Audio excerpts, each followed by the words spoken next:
Sir ನಮಸ್ತೆ, ನಿಮ್ಮ ವಾಣಿಯಿಂದ ಬಳಗಾರ ಅಂತ ಮಾತಾಡೋದು ಸರ್. ಸರ್ ಏನು ಸರ್ ಸಮಸ್ಯೆ ನಿಮ್ಮದು? ಸರ್ ನಮ್ದು ಬೈರಾಪುರ ಆಲೂರು ತಾಲೂಕು. ಆಲೂರು ತಾಲೂಕು ಬೈರಾಪುರ ಅಂತನಾ? ಸರಿ ಸರ್. ನಮ್ದು 3 ಫೇಸ್ ಕರೆಂಟು. ಓಕೆ. ಏನು ಇದು ಜಮೀನ್ಗ ಮನೆದ? ಇದು ಮನೆಯಲ್ಲ ಸರ್, ಗ್ರೈಂಡಿಂಗ್ ಮಿಷಿನ್ ಇದೆ ನಮ್ದು ಕಾರ್ಪೆಂಟ್ರು. ಗ್ರೈಂಡಿಂಗ್ ಮಿಷಿನ್ ಇದೆಯಾ? ಓಕೆ. ಅದು ಕರೆಂಟು ಟ್ರಾನ್ಸ್ಫರ್ ಅಂತ 1.5 ತಿಂಗಳಾಗಿದೆ. ಓಕೆ. ಟ್ರಾನ್ಸ್ಫರ್ ಹಾಕಿ ಅಂತ ಅಂದ್ರೆ ಆಗ್ತಿಲ್ಲ, ಅದು ಹಂಗಾಯ್ತು ಹಿಂಗಾಯ್ತು ಅಂತ ಹೇಳ್ತಿದ್ರು. ಮತ್ತೆ ತಗೊಬಂದು ಹಾಕಿದ್ವಿ ಒಂದು ಪ್ಲೇಸ್ನಲ್ಲಿ ಓಕೆ. ಒಂದ್ ದಿವಸ ಸುಟ್ಟೋಯ್ತು. ಅದೇ ಮತ್ತೆ ಇನ್ನೊಂದು ನಾನು ಮೊನ್ನೆ ಕೇಳಿ 191 ಫೋನ್ ಮಾಡಿದ್ರೆ ಅವ್ರು ರೆಸ್ಪಾನ್ಸ್ ಮಾಡ್ತಿರ್ಲಿಲ್ಲ, ಅವರು ಕಾಲ್ ರಿಸೀವ್ ಮಾಡ್ತಿರ್ಲಿಲ್ಲ. 1912 ಅವರು ಕಾಲ್ ರಿಸೀವ್ ಮಾಡ್ತಿದ್ದಿಲ್ವಾ? ಅವರು ಮಾಡಿಲ್ಲ. ಓಕೆ. ಕಂಪ್ಲೇಂಟ್ ಮಾಡಿದೆ. ಓಕೆ. ತಪ್ಪಿದ್ರು ತಿರ್ಸ್ಕೊಡ್ತೀನಿ ಬನ್ನಿ ಅಂತ. ಅಲ್ಲ, ನೀವು ಜೈ ಫೋನ್ ಮಾಡಿದ್ರೆ ಇವ್ರು ಫೋನ್ ಪಿಕ್ ಮಾಡ್ಲಿಲ್ಲ, ಹಂಗಾಗಿ ನೀವು 1912 ಫೋನ್ ಮಾಡಿದ್ರಿ ಅಲ್ವಾ? ಹೌದು. 1912 ಅವರು ಫೋನ್ ಪಿಕ್ ಮಾಡಿದ್ರ? ಕಂಪ್ಲೇಂಟ್ ಮಾಡ್ಕೊಂಡ್ರೆ 24ನೇ ತಾರೀಕು ಕಂಪ್ಲೇಂಟ್ ಮಾಡಿರು. ಸರಿ. ಅದಾದ್ಮೇಲೆ ತುಂಬಾ ಸಲ ಫೋನ್ ಮಾಡಿದೆ, ಇವರು ಏನು ರೆಸ್ಪಾನ್ಸ್ ಮಾಡ್ಲಿಲ್ಲ. ಅದಾದ್ಮೇಲೆ ಏನಾಯ್ತು, 29ನೇ ತಾರೀಕು ಫೋನ್ ಮಾಡಿದೆ, ಬನ್ನಿ ಅಂತ ಅಂದ್ರು. ಹೋದೆ, ಕೊಟ್ರು, ಸ್ಲಿಪ್ ಕೊಟ್ರು. ಹೋಗಿ ಸೆಕೆಂಡ್ ಸ್ಕೂಲಲ್ಲಿ ಟ್ರಾನ್ಸ್ಫರ್ ಅಂತಾರೆ, ಎಷ್ಟೇ ಟ್ರಾನ್ಸ್ಫರ್ ಅಂತ ತಂದ್ವಿ. ನಿಮ್ಗೆ ಹೇಳಿದ್ರ ಟ್ರಾನ್ಸ್ಫಾರ್ಮರ್ ತಗೊಂಬನ್ನಿ ಅಂತ? ನಾನೇ ಬಾಡಿಗೆ ಮಾಡ್ಕೆ ಹೋಗಿ ಈಗ 1 ವೀಕ್ ಅಂತ ತಗೊಂಡ್ಬಂದೆ. ಇವಾಗ ಅದು ಡಿಪಾರ್ಟ್ಮೆಂಟ್ ಹಾಕಿದ ಟ್ರಾನ್ಸ್ಫಾರ್ಮರ್ ಅಥವಾ ನೀವೇ ಹಾಕೊಂಡಿದ್ರಿ ಟ್ರಾನ್ಸ್ಫಾರ್ಮರ್? ಅದು ಡಿಪಾರ್ಟ್ಮೆಂಟ್ ಹಾಕಿದ್ದು. ಓಕೆ ಸರಿ. ನೀವು ಅವ್ರು ನಿಮ್ಗೆ ಒಂದು ಸ್ಲಿಪ್ ಕೊಟ್ಟರು, ನೀವೇ ಹೋಗಿ ಟ್ರಾನ್ಸ್ಫಾರ್ಮರ್ ತಗೊಂಡ್ರಿ ಸಕಲೇಶ್ಪುರದಿಂದ? ಬಂದೆ. ಓಕೆ. ಏರ್ಸಕ್ಕೂ ಬರಲಿಲ್ಲ ಅವರು. ನಾನು ಬರ್ತೀನಿ ಏರ್ಸ್ಬೇಡಿ ಅಂತ ಅಂದಿದ್ರು. ಆದ್ರೂ ಲೈನ್ ಮ್ಯಾನ್ ಇದ್ರು, ಅವ್ರನ್ನ ಕರ್ಕೊಂಡು ನಾನು ಆ ಕಡೆ ಈ ಕಡೆ ಜನ ಎಲ್ಲ ಕರ್ಕೊಂಡು ಏರಿಸ್ತೀವಿ. ಯಾರು ಹೇಳಿದ್ದು ನಿಮ್ಗೆ ಏರ್ಸ್ಬೇಡಿ ನಾನು ಬರ್ತೀನಿ ಅಂತ ಹೇಳಿದ್ದು? ಜೆ ಹೆಸರೇನು? ಜೀವನ್ ಅಂತನಾ? ಸರಿ. ಓಕೆ. ಅದಾದ್ಮೇಲೆ ಏರಿಕೆ ಆಯ್ತು. ಮತ್ತೆ ಬೆಳಿಗ್ಗೆ ಬರ್ತೀನಿ, ನೀವು ಸರ್ವಿಸ್ ಕೊಡ್ಬಿಡಿ ಅಂತ ಅಂದ್ರು. ಓಕೆ. ಬೆಳಿಗ್ಗೆ ಬರ್ಲಿಲ್ಲ. ಮತ್ತೆ ಅದಾದ್ಮೇಲೆ ಮಾರನೇ ದಿವಸ ಅವತ್ತು ಬರ್ಲಿಲ್ಲ. ನಿನ್ನೆ ಎಲ್ಲ ಆಯ್ತು. ಸರಿ ಕೊಡಿ ಅಂತ ಅಂದ್ರು, ಕಲೆಕ್ಷನ್ ಕೊಡಿ ಅಂತ ಅಂದಿದ್ರು. ಅಂದ್ರೆ ನಾನು ಮಿಲ್ಲಿಗೆ ಕೊಡ್ಬೇಡಿ ಅಂತ. ಮಿಲ್ಲಿಗೆ ಕೊಡ್ಬೇಡಿ, ಟೂಸಿ ಚಾರ್ಜ್ ಮಾಡಿ ಅಂತ ಅಂದಿದ್ರು. ಓಕೆ. ಟೂಸಿ ಚಾರ್ಜ್ ಮಾಡಿದ್ರು. ಓಕೆ. ಚಾರ್ಜ್ ಮಾಡಿದ್ರೆ ನನಗೆ ಕರೆಂಟ್ ಕೊಡ್ಲಿಲ್ಲ. ಅದು ಒಂದು 300 ತಾತೈತಿ, ಇನ್ನು 240 ಓಕೆ. ವೋಲ್ಟ್ ಸರಿಯಾಗಿ ಬರ್ತಾ ಇಲ್ಲ. ಹಂಗಾಗಿ ನೀವು ಕೊಡ್ಬೇಡಿ, ನಾನೇ ಬರ್ತೀನಿ ಅಂದ್ರು. ಓಕೆ. ಅದು ನಿನ್ನೆ ಬೆಳಿಗ್ಗೆಯಿಂದ ಸಂಜೆವರೆಗೂ ಬರಲ್ಲ, ಮನೇಲೂ ಬರಲ್ಲ. ಅದ್ರ 3 ದಿವಸ ಬರ್ಲೇ ಇಲ್ಲ ಅವರು. ಓಕೆ. ಆಮೇಲೆ ಈಗ ನಿನ್ನೆ ಕೆಳ ಹೊತ್ತಿಗೆ ರಜೆ ತಗೊಂಡಿದ್ದಾರೆ. ಈಗ 4 ದಿವಸ ರಜೆ ತಗೊಂಡು ಬಂದಿಲ್ಲ. ಓಕೆ. ಈಗೇನ್ ನನ್ ಫೋನ್ ಮಾಡಿದ್ರೆ ನೀವು ನನ್ ಫೋನ್ ಮಾಡಕ್ ಕೂಡುದು ಅಂದ್ರು. ಹಂಗೆ ಅಂದ್ರು? ಸರಿ. ನಾನು ಒಂದೇ, ಸರ್ ಇದು ಯಾವ ತರ ನ್ಯಾಯ? ನಿಮ್ದು ಅಲ್ಲಿ ಪರ್ಸನಲ್ ನಂಬರಿ ನಾನು ಮಾಡಿಲ್ಲ, ಕೆಜಿ ನಂಬರಿ ನಾನು ಮಾಡಿರೋದು. ಕರೆಕ್ಟ್ ಇದೆ, ಪಾಯಿಂಟ್ ಕರೆಕ್ಟ್ ಇದೆ. ಕೆಜಿ ನಂಬರಿ ಮಾಡೋದು, ಇದು ಜನಸಾಮಾನ್ಯರಿಗೆ ಅಂತ ಕೊಟ್ಟಿರೋದು ಫೋನ್ ಇದು. ಹೌದು, ನಿಮ್ಮ ತೆರಿಗೆ ಹಣದಿಂದಲೇ ಅದಕ್ಕೆ ಬಿಲ್ ಕಟ್ಟೋದು, ಅವ್ರದಲ್ಲ ಅದು. ಅದಕ್ಕೆ ಹಂಗಂತ ಬರ್ಲೇ ಇಲ್ಲ. ಫೋನ್ ರಿಸೀವ್ ಮಾಡ್ತಾನೆ, 3 ವರ್ಷ ಕ್ಲಿಯರ್. ಆಮೇಲೆ ಇನ್ನೊಬ್ರು ಯಾರಿಗೆಲ್ಲರೂ ಫೋನ್ ಮಾಡುತ್ತೆ 2 ಜನ ಕೈಲಿ. ಅವಾಗ ಇವತ್ತು ಬಂದು ಹಾಕೊಡ್ತೀನಿ ಅಂದ್ರೆ ಹಾಕ್ಲಿಲ್ಲ. ಓಕೆ. ಸಂಜೆ ನಿನ್ನೆ ರಾತ್ರಿ ಫೋನ್ ಮಾಡೋ ಹೊತ್ತಿಗೆ ನಾನು 4 ದಿವಸ ರಜೆ ಮಾಡಿದೀನಿ, ಅದಕ್ಕೆ ಹೇಳಿದೀನಿ ಅಂತ ಅಂದ್ರು. ಬೆಳಿಗ್ಗೆ ಲೈನ್ ಮ್ಯಾನ್ ಕೇಳಿದ್ ನಮ್ಗೆ ಹೇಳಿಲ್ಲ. ನಾನು ಹಂಗಂದೆ ಲೈನ್ ಮ್ಯಾನ್ ನಿನ್ನೆ ಅದೇ ಕಾರಣಕ್ಕೆ ಬಿಡಲ್ಲ, ನಾನು ಪ್ರೆಸ್ ಮೀಟ್ ಕರೆದೇ ಕರಿತೀನಿ, ಅದೇನಾರ ಅಲ್ಲಿ ಆಮೇಲೆ ಮಾಡ್ತೀನಿ. ನಿಮಗೆ ಇಷ್ಟು ಸಹಕಾರ ಕೊಟ್ಟರು ನೀವು ಮಾಡ್ತಾ ಇಲ್ಲ ಆದ್ಮೇಲೆ ನನ್ಗೆ ಇಷ್ಟೊಂದು ತೊಂದರೆ ಕೊಡ್ತಾ ಇರಲ್ಲ, ಯಾಕೆ ಕೊಡ್ತಾ ಇದ್ದೀರಾ? ಉದ್ಯೋಗ ಪೂರ್ವಕವಾಗಿ ಬಿಲ್ ಕಟ್ತಾ ಇದ್ದೀರಾ ಸರ್? ಕಟ್ತಾ ಇದೀನಿ ಸರ್. ಬಿಲ್ ಕರೆಕ್ಟ್ ಆಗಿ ಕಟ್ತಾ ಇದ್ದೀರಲ್ಲ? ಎಷ್ಟು ಬರುತ್ತೆ ನಿಮ್ ಬಿಲ್ಲು?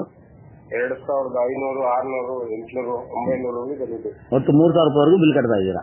ಕಟ್ತಾ ಇದೀನಿ. ಸರಿ. ನೀವು 2 ಮೀಟರ್ ಕಟ್ತೀನಿ ಸರ್. 1400 ರೂಪಾಯಿ ಮಿನಿಮಮ್. ಅದು ಓಡ್ತಾ ಇಲ್ಲ, ಅದನ್ನು ಕಟ್ತಾ ಇದೀನಿ. ಹಳೆ ಮೇಲೆ ಈ ಹೊಸದಾಗಿ ಮಾಡಿದೀನಿ, 1.5 ವರ್ಷ ಆಯ್ತು. 1.5 ವರ್ಷದಿಂದ ಇದನ್ನು ಕಟ್ತೀನಿ, ಅದನ್ನು ಕಟ್ತೀನಿ. ಅದು ಟ್ರಾನ್ಸ್ಫರ್ ಚೇಂಜ್ ಮಾಡೋದು ಬೇಡ ಅಂತ. ನೀವೆಲ್ಲ ಡೆಪಾಸಿಟ್ ಕಟ್ಟಿ ಮೀಟರ್ ತಗೊಂಡಿದ್ದೀರಲ್ವಾ? ಹೌದು ಸರ್. ಓಕೆ ಸರಿ. ಅವ್ರ ಜೀವನ್ ಅವ್ರಿಗೆ ಕಾನ್ಫರೆನ್ಸ್ ತಗೊಂತೀನಿ, 1 ಸೆಕೆಂಡ್ ಹಂಗೆ ಇರಿ. ಸರಿ ಸರ್.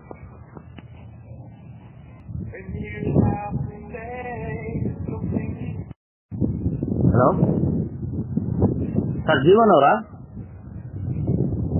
ಹಲೋ ಸರ್, ಜೀವನ್ ಅವರ ಮಾತಾಡೋದು? ಅವರು ರಜೆ ತಾವು ಯಾರು?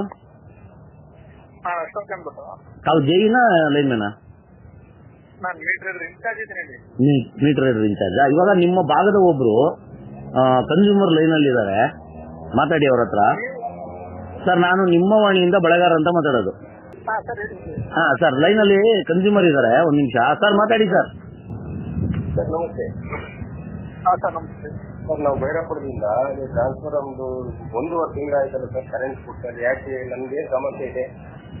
ಸಿದ್ದೇಶ್ಪುರ ಹೇಳಿ ಸರ್. ಭೈರಾಪುರದಾದ್ರೆ ಯಾವ ಹೇಳಿ? ಭೈರಾಪುರನೇ, ಮಗ್ಗೆ ರಸ್ತೆ. ಮಗ್ಗೆ ರಸ್ತೆ ಹೌದು. ಅದನ್ನ ಏನಾಗಿದೆ ಟ್ರಾನ್ಸ್ಫಾರಮ್ ಸೌರಭ್ಯ ಅಂತ ಅಂದ್ರು ನಾವು ಬಂದಿದ್ವಿ, ಚೆಕ್ ಮಾಡಿದ್ವಿ. ಈಗ ಸರ್ವಿಸ್ ಕೊಡ್ಬೇಡಿ ಅಂತ ಅಂದ್ರು ಜೈ ಅವ್ರು ನಾಳೆ ಕೊಡೋಣ. ಅವ್ರು ಜೈ ಇಲ್ದಲೆ ಅವ್ರ ಹೇಳಿದ್ಮೇಲೆ ನಮ್ ಕೆಲಸಕ್ಕೆ ತೊಂದರೆ ಆಗುತ್ತೆ ಅಂತ. ಸರ್ ಒಂದ್ ನಿಮಿಷ, ನಾನು ಮಾತಾಡ್ತೀನಿ ಸರ್. ಇವಾಗ ಅವ್ರದ್ದು 1.5 ತಿಂಗಳ ಕೆಳಗಡೆ ಟ್ರಾನ್ಸ್ಫಾರ್ಮರ್ ಸುಟ್ಟೋಗಿತ್ತಂತೆ, ಅದನ್ನ ಕಂಪ್ಲೇಂಟ್ ಮಾಡಿದ್ದಾರೆ. ಅದಾದ್ಮೇಲೆ ನಿಮ್ಮವರು ಚೇಂಜ್ ಮಾಡಿಲ್ಲ. ಅದಾದ್ಮೇಲೆ ಏನೋ ಸ್ಲಿಪ್ ಕೊಟ್ರಂತೆ 15 ದಿನ ಕೆಳಗಡೆ. ಇವರು ಇದಕ್ಕೆ ಸಕಲೇಶ್ಪುರಕ್ಕೆ ಹೋಗಿ ಮೀಟರ್ನ ಟ್ರಾನ್ಸ್ಫಾರ್ಮರ್ನ ಇವರೇ ಸ್ವಂತ ಖರ್ಚಿನಿಂದ ಹೋಗಿ ಟ್ರಾನ್ಸ್ಫಾರ್ಮರ್ ತಗೊಂಬಂದು ಕೊಟ್ಟಿದ್ದಾರೆ ಸ್ಪಾಟ್ಗೆ. ಅದಾದ್ಮೇಲೆ ನಿಮ್ಮವರು ಇನ್ಸ್ಟಾಲ್ ಮಾಡಿದ್ದಾರೆ. ನಿಮ್ಮ ಜೀವನ್ ಅವರು ಅಲ್ಲಿ ಸಪ್ಲೈ ಕೊಟ್ಟಿದ್ದಾರೆ. ಬಟ್ ಇವ್ರು ಪರ್ಟಿಕ್ಯುಲರ್ ಇವರ ಒಂದು ಇದಕ್ಕೆ ಸಪ್ಲೈ ಕೊಡಬೇಡಿ ಅಂತ ಹೇಳಿದ್ರಂತೆ.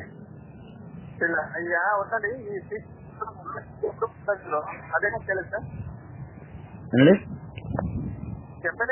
ಮಾತಾಡಿದ್ರು ಅದೇ ಇದೇ ಟಿ ಸಿ ಬಗ್ಗೆನಾ?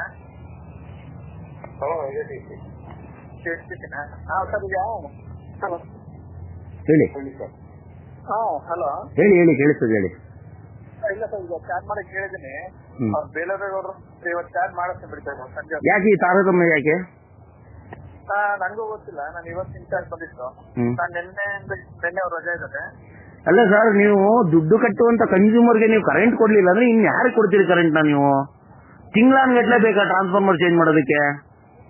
ಅಲ್ಲ ಸರ್, ಒಂದೇ ಅಂತ ಹೇಳಿ ಸರ್. ನೀವು ಇವತ್ತೇ ಇನ್ಚಾರ್ಜ್ ಆಗಿರಿ ಸರ್. ನೀವು ಇವತ್ತು ಇನ್ಚಾರ್ಜ್ ಆಗಿರಿ, ಇನ್ನೊಂದು ವಾರದ ಮುಂಚೆನೇ ಇನ್ಚಾರ್ಜ್ ಆಗಿರಿ. ನಾವು ಅದನ್ನೆಲ್ಲ ಕೇಳ್ತಾ ಇರೋದು. ನಾನ್ ಕೇಳ್ತಾ ಇರೋದು, ನೀವು ಕರೆಂಟ್ ಬಿಲ್ ಕಟ್ಟುವಂತ ಕನ್ಸ್ಯೂಮರ್ಗಳು ಕರೆಂಟ್ ಕೊಡದೆ ಇನ್ ಯಾರು ಕೊಡ್ತೀರಿ ಕರೆಂಟ್ ನೀವು ಅಂತ? ನಾನು ಹೇಳಿದ್ದೀನಿ ಬೆಲ್ಲದವರಿಗೆ ಚಾರ್ಜ್ ಮಾಡಕ್ ಹೇಳ್ತೀನಿ. ಮಳೆಗಳಿದೆ, ಮಳೆ ನಿಂತ ತಕ್ಷಣ ಮಾಡ್ತಾ ಸರ್. ಅಲ್ಲಿ ಇವತ್ತು ಚಾರ್ಜ್ ಮಾಡಿಕೊಡ್ತಾರೆ ಸರ್. ಇವಾಗ ಪೂರ್ತಿ ಏರಿಯಾ ಸಪ್ಲೈ ಕೊಟ್ಟಿದ್ದೀರಾ ನೀವು, ಇವ್ರು ಪರ್ಟಿಕ್ಯುಲರ್ ಕನ್ಸ್ಯೂಮರ್ ಕೊಟ್ಟಿಲ್ಲ ಅಂತ ನಾನು ಹೇಳ್ತಾ ಇರೋದು.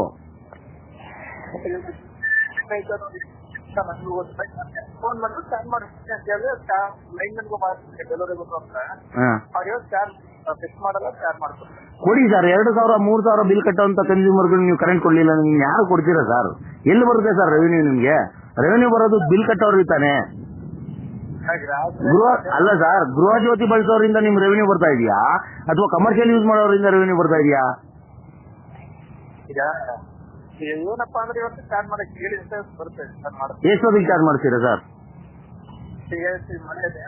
ಇವತ್ತು ಮಧ್ಯಾಹ್ನ ಮಾಡ್ಕೊಡ್ತೀನಿ ಸರ್. ನಾನು ಏನ್ ಪ್ರಾಬ್ಲಮ್ ಆಗಿರೋದು ಏನದು ಆಕ್ಚುಲಿ? ನನಗೂ ಗೊತ್ತಿಲ್ಲ ಪ್ರಾಬ್ಲಮ್. ನಾನೇ ಹೇಳಿದೆ ಚಾರ್ಜ್ ಮಾಡಕ್ಕೆ ಫೋನ್ ಬಂದು ಚಾರ್ಜ್ ಮಾಡಕ್ಕೆ ಹೇಳಿ ಸರ್. ನಿಮ್ ಸಬ್ ಡಿವಿಷನ್ ಯಾವುದು? ನಮ್ದು Alur sub division sir. Alur sub division. AW ಅವರು ಯಾರು? AW ರಾಘವೇಂದ್ರ ಸರ್ ಅಂತ ಅವರು ಹೊಸಬ್ರು. ಅವರು ನಿನ್ನೆ ರಿಪೋರ್ಟ್ ಆಗಿರೋದು. ಅವರು ಓಕೆ. ಹಾಗೆ ಅವ್ರಿಗೂ ಗೊತ್ತಿಲ್ಲ. ಅವ್ರಿಗೆ ಮಾತಾಡೋದು ಮೆಸೇಜ್ ಇಲ್ಲ ಸರ್, ಯಾಕಂದ್ರೆ ಅವರು ನಿನ್ನೆ ತಾನೇ ರಿಪೋರ್ಟ್ ಆಗಿರೋದು. ಆಮೇಲೆ ನಿಮ್ಮ ಜೀವನ್ ಅವ್ರು ಹೇಳ್ತಾರಂತೆ ನನಗೆ ಫೋನ್ ಮಾಡಬೇಡಿ ಅಂತ. ಡಿಪಾರ್ಟ್ಮೆಂಟ್ ನಂಬರ್ ಫೋನ್ ಮಾಡಿದ್ರೆ ಫೋನ್ ಮಾಡಬೇಡಿ ಅನ್ನೋ ಅಧಿಕಾರ ಅವ್ರಿಗೆ ಯಾರು ಕೊಟ್ಟಿದ್ದು? ಯಾಕೆ ಮಾತಾಡ್ತಾರೆ ಆತರ ಎಲ್ಲ ಕನ್ಸ್ಯೂಮರ್ಗಳಿಗೆ? ಕನ್ಸ್ಯೂಮರ್ಗಳೇ ದೇವ್ರು ಅಂತ ಮಾತಾಡೋದಲ್ಲ ಸರ್. ಕನ್ಸ್ಯೂಮರ್ಗಳನ್ನ ದೇವ್ರ ತರನೇ ನೋಡ್ಕೋಬೇಕು. ಹೌದೌದು. ಮತ್ತೆ ಇದರೆಲ್ಲ ಯಾಕೆ ಮಾತಾಡ್ತಾರೆ? ಅವ್ರೇನ್ ಸರ್ವಾಧಿಕಾರಿನ ಜೀವನ? ಸರ್ವಾಧಿಕಾರಿನ ಜೀವನ ಏನ್? ಅವ್ರ ಡಿಸಿಗ್ನೇಷನ್ ಏನು ಜೀವನದು? ಜೆಇ. ಇನ್ನು ಜೆಇನೇ ಈ ತರ ಮಾತಾಡ್ತಾರೆ. ಇನ್ ನಾಳೆ ಇನ್ನೇನೋ ದೊಡ್ಡ ಹುದ್ದೆಗೆ ಹೋದ್ರೆ ಇನ್ ಹೆಂಗೆಲ್ಲ ಮಾತಾಡ್ಬೋದು ಇವ್ರು. ಸರಿ ಸರ್, ಆಯ್ತು ಸರ್. ಎಲ್ಲರೂ ಒಳ್ಳೆಯವರೇ, ನಾವೇ ಕೆಟ್ಟವರು ಸರಿ ಇಲ್ಲ. ಓಕೆನಾ? ಇವಾಗ ಅವರಿಗೆ ಆದಷ್ಟು ಬೇಗ ಕರೆಂಟ್ ಕೊಡಿ. ಅವರು ಸ್ವಯಂ ಉದ್ಯೋಗಿ ಆಗಿದ್ದಾರೆ. ಅವ್ರು 4 ಜನಕ್ಕೆ ಕೆಲಸ ಕೊಟ್ಟಿರೋಂತರಾಗಿದ್ದಾರೆ. ನೀವು ಅವ್ರನ್ನ ಗಣನೆಗೆ ತಗೊಂಡು ಆದಷ್ಟು ಬೇಗ ಅವ್ರಿಗೆ ವಿದ್ಯುತ್ ಸಂಪರ್ಕ ಕೊಡ್ಲೇಬೇಕು ನೀವು. ಆಗ್ಲಿ ಸರ್. ಇವಾಗ ತೊಂದರೆ ಇದ್ದಾಗ ತೊಂದರೆನೆ, ಒಪ್ತೀವಿ, ಇಲ್ಲ ಅಂತ ಹೇಳಲ್ಲ. ಬಟ್ ತಿಂಗಳಾನುಗಟ್ಲೆ ತೊಂದರೆ ಅನ್ನೋದು ತಪ್ಪು. ಇಲ್ಲ ಸರ್, ನಾನು ಇವತ್ತು ಮಾಡ್ಕೊಡ್ತೀನಿ ಫೋನ್ ಮಾಡಿ. ಇದು ನಿಮ್ಮ ಜವಾಬ್ದಾರಿ. ನಿನ್ನ ಹೆಸರೇನಂದ್ರಿ? ಸರ್ ಅಶೋಕ್ ಅಂತ. ಒಂದು ಕೆಲಸ ಮಾಡಿ ಸರ್, ನನ್ನ ಪರ್ಸನಲ್ ಇಲ್ಲಿ ನೆಟ್ವರ್ಕ್ ಇರಲ್ಲ, BSNL ಸಮಸ್ಯೆ ಇರುತ್ತೆ. ಬಗ್ಗೆ ನಾನು ನಂಬರ್ ಸರ್ ನಾವೇನ್ ಕಾಲ್ ಮಾಡೋದು ಬೇಡ, ನೀವು ಚಾರ್ಜ್ ಮಾಡಿ ಸಾಕಷ್ಟೇ. ನೀವು ಚಾರ್ಜ್ ಮಾಡಿಲ್ಲ ಅಂದ್ರೆ ನಿಮ್ಗೆ ಕಾಲ್ ಮಾಡೋದು, ಸುಮ್ನೆ ಏನ್ ಕಾಲ್ ಮಾಡೋಣ? ಕಾಲ್ ಮಾಡಿದ್ರು ಒಂದ್ಸಲ ಮಾತಾಡ್ ಬರ್ತೀನಿ. ತೊಂದ್ರೆ ಇಲ್ಲ ಸರ್, ನೀವು ಚಾರ್ಜ್ ಮಾಡಿ ಆಯ್ತು. ನೆಟ್ವರ್ಕ್ ಪ್ರಾಬ್ಲಮ್ ಇದೆ, ಓಪನ್ ಅದೆಲ್ಲ. ನೀವು ಚಾರ್ಜ್ ಮಾಡಿ, ನಿಮ್ಗೆ ಫೋನ್ ಮಾಡೋ ಅವಶ್ಯಕತೆನೇ ಇರಲ್ಲ. ಓಕೆನಾ? ಫೋನ್ ಮಾಡೋ ಇನ್ನೊಂದ್ಸರಿ ಫೋನ್ ಮಾಡ್ಕೊಳ್ಳೋ ಅಂತ ಲೆವೆಲ್ ಹೋಗ್ಬೇಡಿ, ಚಾರ್ಜ್ ಮಾಡ್ಕೊಡಿ ಅವ್ರಿಗೆ, ಅಷ್ಟೇ ಕೇಳ್ತಾ ಇರೋದು, ಇನ್ನೇನಿಲ್ಲ. Okay, thank you sir. Thank you sir. Sir ಹಾ ಸರ್, ಇವಾಗ ಅವರು ಒಪ್ಕೊಂಡಿದ್ದಾರೆ, ಇವಾಗ ಮಾಡ್ತೀವಿ ಅಂತ. ಓಕೆನಾ? ಅವ್ರು ಮಾಡಿಲ್ಲ ಅಂದ್ರೆ ಫೋನ್ ಮಾಡಿ ಸರ್, ಮತ್ತೆ ಇನ್ನೊಂದ್ಸರಿ ಮಾತಾಡೋಣ. ನಿಮ್ಮ ಮನೆಗೆ ಫೋನ್ ಮಾಡಿ ತುಂಬಾ ಧನ್ಯವಾದಗಳು ಸರ್.